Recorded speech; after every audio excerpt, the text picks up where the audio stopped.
Je suis monsieur Olivier Koyi, avocat près le barreau de Kinshasa Matete, régulièrement inscrit depuis 2007. J'exerce ma profession d'avocat en République démocratique du Congo et ailleurs.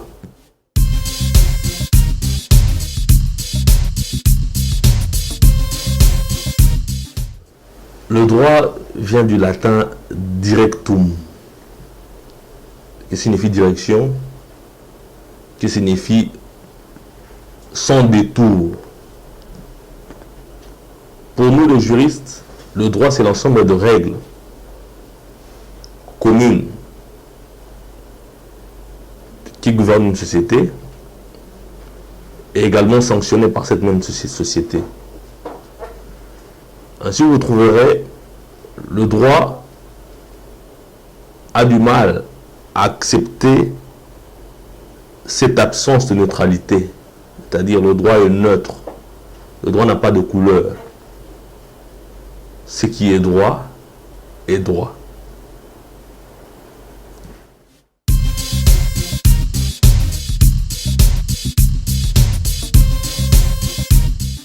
Quand nous parlons de l'aspect juridique de la chose, c'est-à-dire que le juridique, c'est tout ce qui a trait au droit, les règles de droit, tout ce qui entoure le droit. Tandis que le judiciaire, c'est l'ensemble de règles ou de décisions, tout ce qui a trait à la justice. Parce que le juridique englobe le judiciaire. Le judiciaire fait partie du juridique. Parce que nous avons des textes de loi qui seront appliqués par le juge, coulant en décision judiciaire qu'on appelle jugement, arrêt, ça dépend d'une juridiction à une autre. Toute cette procédure-là,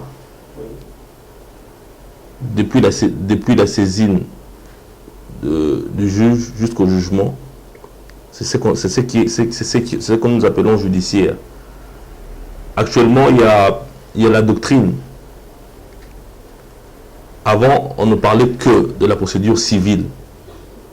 Quand on parlait du droit judiciaire, on voyait plus la procédure civile. Actuellement, avec l'éclosion du droit économique, nous avons le droit du travail. Tout cela appelle une procédure.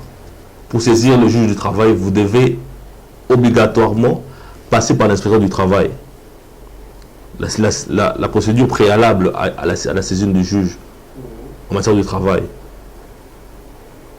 Et il y a ces règles-là, toutes ces règles sont englobées dans ce qu'on appelle le droit judiciaire privé.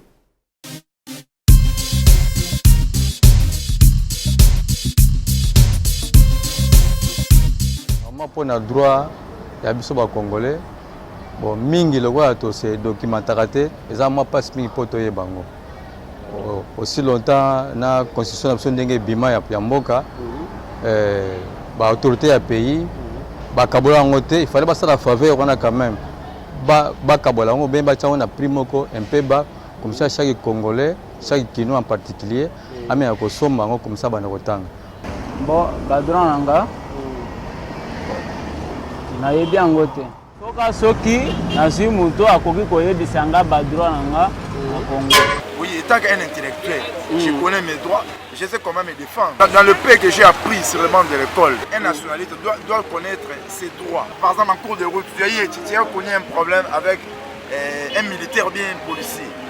Peut-être il est en dehors de la loi. Comment tu peux de le faire comme les lois demandent? Nous avons des droits libellés. Nous avons des droits importants. Alors, si on a bien joué moko, natika mususu, ça ne sert à rien. Donc, comprenez-moi seulement qu'il y a beaucoup de droits que j'ai besoin. D'emblée, si je vous donne le taux d'alphabétisation ou de la population qui connaît le droit, je ne voudrais pas entrer dans ce débat-là. Je peux quand même vous dire,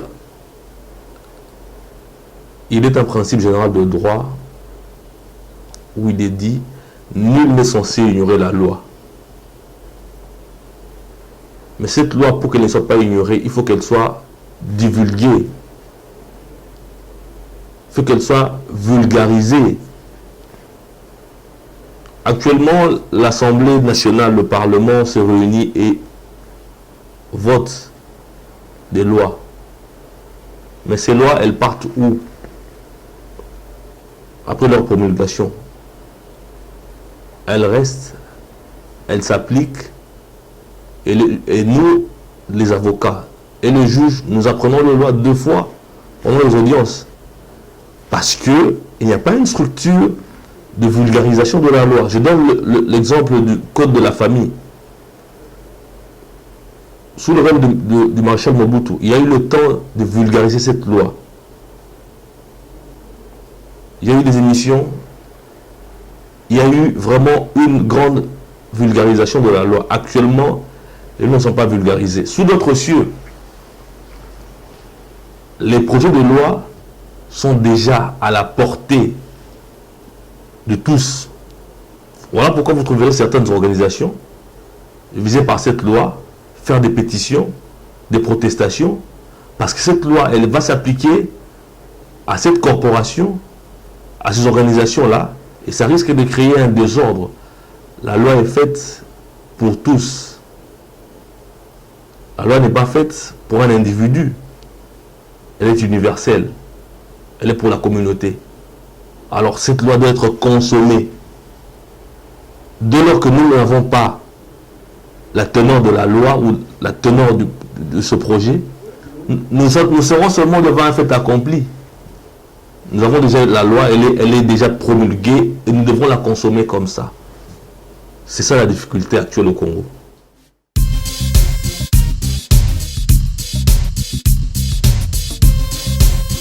Il y a un problème, certes. Nous avons parlé du taux d'alphabétisation de la population congolaise. Nos lois, la langue de travail ici c'est le français. Nous avons 4 langues nationales.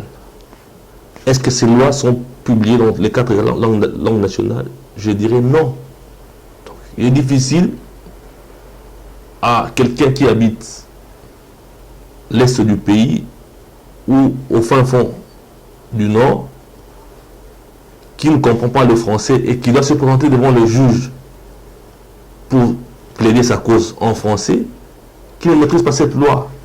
Cette loi devait quand même rencontrer la population, rencontrer le peuple, parce que c'est la volonté du peuple. Les élus du peuple sont qui se réunissent au Parlement, sont la crème ou l'émanation du peuple. L'âme d'un pays, c'est sa mentalité. Il faut commencer d'abord par envoyer nos enfants à l'école, la gratuité de l'enseignement au niveau primaire et secondaire, rouvrir les bibliothèques, parce qu'actuellement les enfants écrivent en mode SMS, même pendant les dictées. Ce sont des dictées SMS. Les enfants ne savent plus écrire, ils ne savent plus lire. Donner un ouvrage à un enfant, c'est lui donner vraiment un grand travail qu'il ne va pas atteindre. Et il serait mieux de redynamiser le secteur de l'enseignement au niveau primaire, au niveau de la base, jusqu'à ce qu'on arrive à l'université. Parce qu'actuellement, nous avons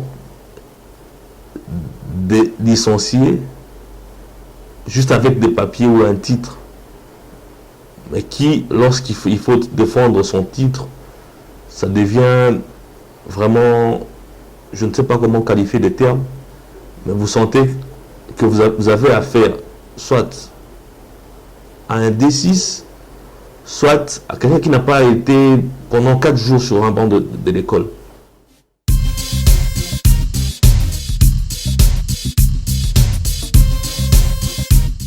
La justice, il est dit dans la Bible, élève une nation. Pour les Congolais, ils disent Mboko justice c'est un amoté.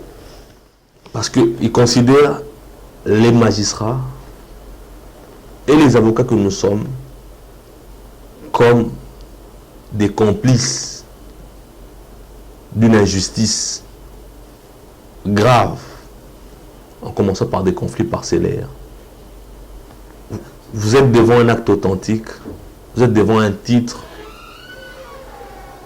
mais la personne là perd le procès parce que manquant des ressources. Une fois que nous aurons, nous, les exercices de justice, pas auxiliaires, je dirais collaborateurs, partenaires de la justice, et les magistrats, une fois que nous aurons conscience que nous n'avons pas deux Congos, nous avons un seul Congo, et que nous devons rendre justice selon l'équité, je pense que les gens vont encore nous donner cette confiance. Parce qu'il n'y a plus la confiance. La population n'a plus confiance en la justice congolaise.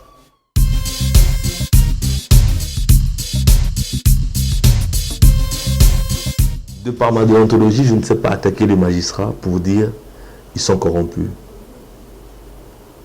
Mais ceux-là qui s'estiment encore détenteurs d'une certaine probité, d'une certaine moralité, et qui peuvent rendre justice, qu'ils demeurent dans ça. Parce que nous tous nous rendrons un jour compte. Nous devons rendre compte. Si nous ne savons pas rendre compte, nous sommes en train de détruire ce pays. On doit former les magistrats, comme on forme les avocats. On doit former le personnel judiciaire. Vous avez une décision judiciaire, vous ne savez pas l'exécuter. Parce qu'il y a un greffier qui est en train de vous faire tourner en rond. Il s'érige en juridiction. Un huissier s'érige en juridiction. Vous ne savez pas exécuter votre jugement. Vous ne savez pas exécuter votre arrêt. Respecte-toi, tu seras respecté.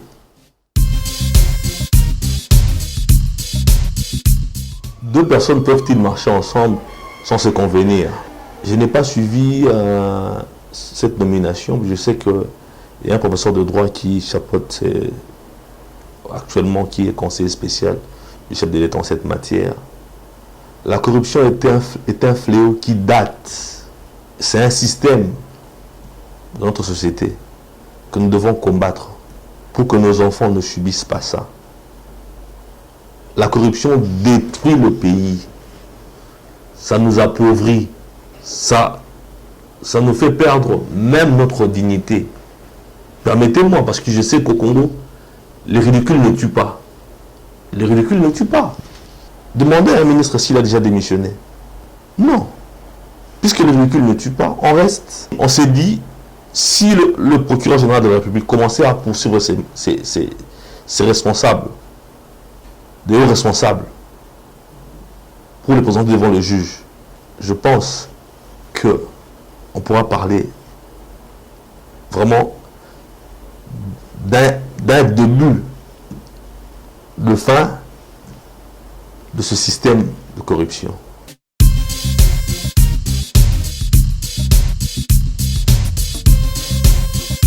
Dans un procès pénal, nous avons trois parties. Selon qu'il s'agit d'une citation directe, nous avons la partie citante, la partie citée et le ministère public.